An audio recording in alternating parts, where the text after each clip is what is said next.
ተማሪዎች ምናልባት እንደነዚህ ያሉ ይዘቶችን ክላስ ውስጥ ልትማሩ ትችላላችሁ ማለት ነው። አሁን ከኛ የሚጠበቀው ነገር ምንድነው? እንዴት አድርጋችሁ የነዚህ የመስመራዊ ያለ እኩልነት አረፍተ ነገሮች የመፍትሄ ስብስብ ወይም ደግሞ how to find the solution set of linear inequality የሚለውን ሐሳብ እንሰራለን ማለት ነው። አብራችሁ ከኔ ጋር እንደምትሰሩ ተስፋ አደርጋለሁ።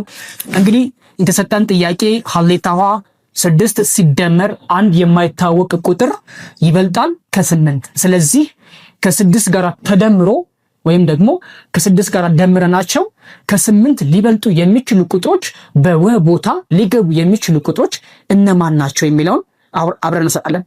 ስለዚህ 6 ሲደመር ወ ይበልጣል 8 የሚለውን ይህችን የምንመለከታት ኢ ተለዋዋጭ ቁጥር በቀጥታ ወደ ቀኝ በማምጣት ተመሳሳይ የሆኑ ቁሞችን መሰብሰብ የሚለውን ሐሳብ ላይ እንቆማለን ማለት ነው። 6 ቁጥርና 8 ቁጥር ሁለቱም ተመሳሳይ ቁሞች ናቸው በሂሳብ ቋንቋ ማለት ነው።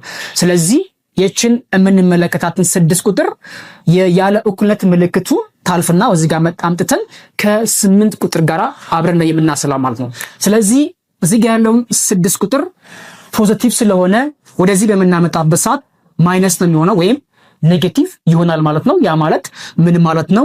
ወ ይበልጣል ወይም እኩልና ሳይሆን ይበልጣል 8 ሲቀነስ 6 እናደርጋለን ማለት ነው። ያ ማለት ምን ማለት ነው? ወ የማይታወቀውን ቁጥር በወ ቦታ ላይ ሊገቡ የሚችሉ ቁጥሮችን የሚወክለው ወ ሊበልጥ የሚችለው ከስንት በላይ ነው ማለት ነው? ከ2 በላይ። አሁን እዚህ ጋር ተማሪዎች ወይም ደግሞ ልጆቻችሁን ለምታስጠኑ ወላጆች ጥንቃቄ ልታደርጉ ይገባል ማለት ነው። የወ ዋጋ አንድ ቁጥር ብቻ አይደለም ማለት ነው። የወ ዋጋ ወይም ደግሞ በወ ቦታ ሊገቡ የሚችሉ ቁጥሮች ከ2 ቁጥር የሚበልጡ ቁጥሮች ናቸው። ከ2 ቁጥር የሚበልጡ ቁጥሮች ማለት ምን ማለት ነው? በመቁጠሪያ ቁጥር ወይም ደግሞ በሙሉ ቁጥር ውስጥ የምናገኛቸው ቁጥሮች እንደነ 3 ቁጥር፣ 4 ቁጥር፣ 5 ቁጥር ወይም ደግሞ በክፍልፋይም ሊሆኑ ይችላሉ ያሉ ቁጥሮችን እዚህ ላይ ልናስገባቸው እንችላለን ማለት ነው። ስለዚህ ባጭሩ ምን ማለት ነው? የመፍትሄ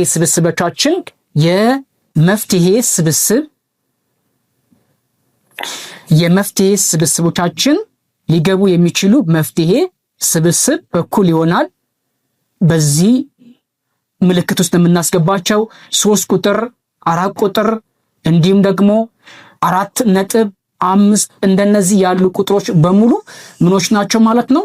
የመፍትሄ ስብስብ ናቸው ማለት ነው። ተማሪዎች አሁን በዚህ ቪዲዮ ወደ እናንተ ለማድረስ የሞከርነው ነገር ምንድነው ማለት ነው? በወ ቦታ ላይ ከነዚህ ቁጥሮች አንዳቸውን እዚህ ብታስገቡ እና ከ6 ቁጥር ጋር አብረን ብንደምራቸው ከ8 ቁጥር ጋር ስናወዳድራቸው የግዴታ መብለጥ አለባቸው ማለት ነው። ስለዚህ አረፍተ ነገሮቻችሁን ይሄኛውን አረፍተ ነገር እውነት ሊያደርጉላችሁ የሚችሉ ቁጥሮች 3 ከዛ በላይ 3፣ 4፣ 5 እንዲሁም ደግሞ 2.5ን ብትወስዱ እዚህ ላይ ብንደምርበት 8.5 እና ከዛ በላይ የሆኑ ቁጥሮች ከ8 በላይ ሊሆኑ ይችላሉ። ስለዚህ በአጠቃላይ ይህን ቪዲዮ ለእናንተ እያደረስኩኝ እንደነዚህ ያሉ ጥያቄዎችን መስራት ትችላላችሁ ማለት ነው። እጅግ በጣም ቀላል ነገር ነው። የመፍትሄ ስብስቦቻችሁን በምትሰሩበት ሰዓት የግዴታ በዚህ ማስቀመጥ ይጠበቅባችኋል ማለት ነው። ለላ ያለችዋን ጥያቄ በደንብ ልታዩት ይገባል ማለት ነው።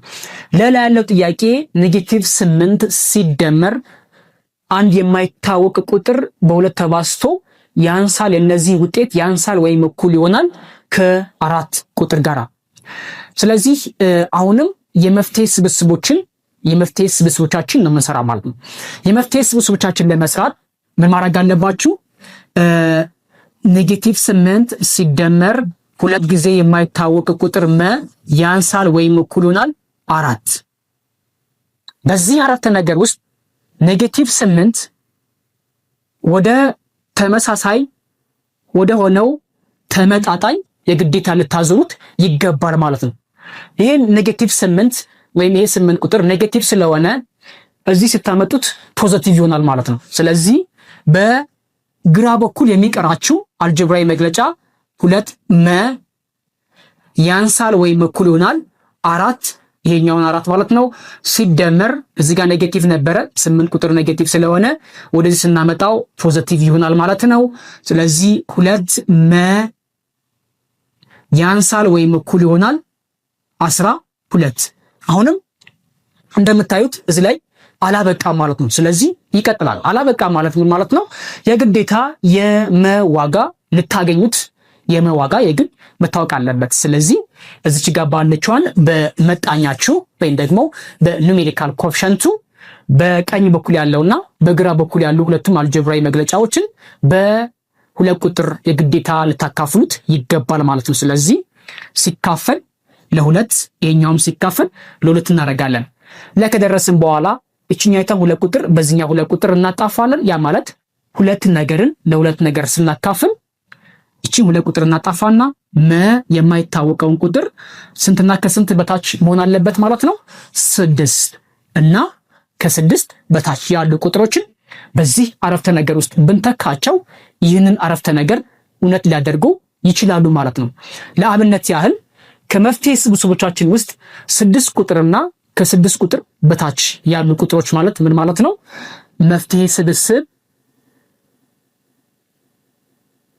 6 7 8 እነዚህን ቁጥሮች በሙሉ እንደ መፍትሄ ስብስብ ልናስገባቸው እንችላለን ማለት ነው። ያ ማለት ምን ማለት ነው?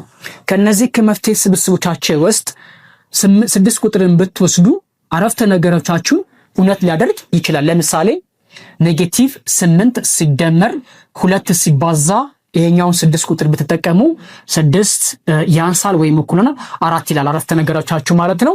እንግዲህ 2 ጊዜ 6 12 ነው። ከኔጌቲቭ 8 ሲደመር 12 ያንሳል ወይም እኩል ነው 4። ያ ማለት ምን ማለት ነው? 4 ቁጥር ያንሳል ወይም እኩል ነው ከ4 ቁጥር። ይሄን አረፍተ ነገር ምንድነው ማለት ነው? እውነት። ስለዚህ አረፍተ ነገሮቻችን እውነት ሊያደርጉ የመፍትሄ ስብስቦች 6 7 8 9 10 11 እያለ እነዚህን ቁጥሮች ይቀጥላሉ ወይም እልቆቢስ ናቸው ማለት ነው። ስለዚህ በዚህ ምሳሌ መሰረት እናንተም መጽሐፎቻችሁ ላይ አሊያም ደግሞ በጥያቄ መልክ የሚሰጧችሁን ጥያቄዎችን በቀላሉ መስራት እንደምትችሉ ይህን ቪዲዮ ካያችሁ በኋላ ተስፋ አደርጋለሁ። ለእናንተ መልሱን ኮሜንት ላይ ብታስቀምጡ የምናይላችሁ እንዲሁም ደግሞ ሪያክት የምናደርግበትን አንድ ጥያቄ ልስጣችሁ። እጅግ በጣም ቀላል ነገር ነው። ሂሳብ ትምህርት ማለት ነው። ሐመር ውሃ እንደማለት ነው። 8 ያንሳል ወይም እኩል ነው። ለምሳሌ 10 ልበልና የመዋጋ ወይም ደግሞ የመን ተክቶ ሊገቡ የሚችሉ ቁጥሮች ስንትና ከስንት በታች ናቸው የሚለውን ጥያቄ ለእናንተ ተውላችኋል ማለት ነው። በዚህ ቪዲዮ መልካም ነገር ወደ እናንተ እንዳደረስኩኝ ተስፋ አደርጋለሁ። በቀጣይ ደግሞ በሌላ ቪዲዮችን የምንገናኝ ይሆናል ማለት ነው። ለቤቱ አዲስ ከሆናችሁ አሁን ሰብስክራይብ አድርጉ። ሐሳብ አስተያየት ካላችሁ ደግሞ ቴሌግራም ላይ ገብታችሁ እንዲሁም ደግሞ በኮሜንት ሐሳብ መስጠት ትችላላችሁ። በቀጣይ በሌላ ቪዲዮ እንገናኝ። መልካም ጊዜ ይሁንላችሁ።